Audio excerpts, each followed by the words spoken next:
Conduite par le ministre de l'Industrie Julien Paluku, la délégation de la zone de libre-échange continentale africaine ZLECAf a été reçue en audience par le président de la République Félix Antoine Tshisekedi Tshilombo. Venu pour une visite de courtoisie à l'occasion de la prise prochaine de la présidence de l'Union africaine par le chef de l'État, le coordonnateur de la ZLECAf, Wamlek Emene, estime qu'il était important de prendre ce premier contact avec le prochain président de l'Union africaine. Il a souligné par ailleurs que, sur 54 membres de la ZLECAf, 33 ont déjà ratifié cet accord qui régit tout le pays signataire au niveau national, ce qui justifie le début de premiers échanges dans le cadre de la ZLECAf dans différents pays membres en date du 1er janvier 2021.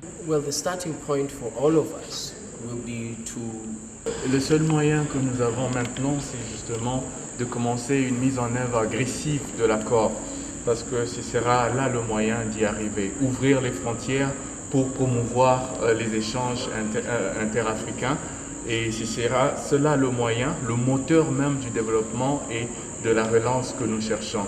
Parce qu'on doit se le dire, au niveau des États-Unis, ils ont jeté 3 trillions de dollars pour la relance économique. Au niveau de l'Europe, ils ont mis 800 milliards de dollars pour la relance économique. Et à notre niveau, nous n'avons pas tout ce moyen-là en termes d'argent. Nous n'avons même pas l'espace, la politique monétaire, la politique économique qu'il faut ensemble en tant qu'Afrique pour faire face à cette réalité. Mais la seule chose dont nous avons à notre possession actuellement, c'est cet accord.